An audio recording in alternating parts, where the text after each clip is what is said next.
through that gap is Bethlehem. Again, 35 miles. Over the hills in the western direction, maybe 25 miles, is Hebron. We were there. Okay, and everything up there gets a lot of rain. No rain here though. All the rain is dumped on the Judean mountains, and then it comes over here, it drops, the clouds drop, there's no moisture in the clouds. But let's take ourselves back to 72, 73 AD. Jerusalem has fallen. The second temple has been destroyed. Thousands of people have been slaughtered and murdered. Those that escaped went to Qumran.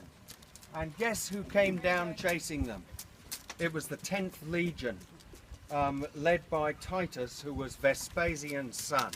Vespasian later went on to become a Caesar, become the ruler of the Roman Empire. But Titus, he made sure that he was the last man to actually get rid of the rebellion and to stamp it out. How many people in a legion? The maximum number of Romans in a legion is 6,000 people. If every single soldier has an auxiliary, which is a helper, you've got 12,000 people.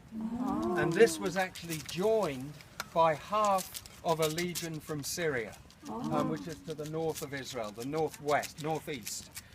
So you have an enormous number of Romans coming. They did Qumran. They killed everybody in Qumran. Those that escaped came to En-Gedi. En-Gedi is there. You can see that black patch there. That's part of En-Gedi, and the reason that they're actually trees, and it's because of the water from the spring. David's Wadi. We're going there after this. But then they came this way, and just imagine that amount of people, maybe 15 to 20,000 coming this way with their wagons and everything else that they needed. There would have been a dust storm coming. And for the people on this mountain, whoa, it was showtime. It was going to happen. And whenever the Romans came and besieged anywhere, they built a wall round what they were besieging. And if you look down here, you can actually see the remnants of the wall that Hollywood built. Because Hollywood made a movie called Masada. And that area there that you see, that sort of square, they believe that that was Flavius de Silva. That was his camp. He was the head of the Roman command. There were 8 major camps positioned around Masada.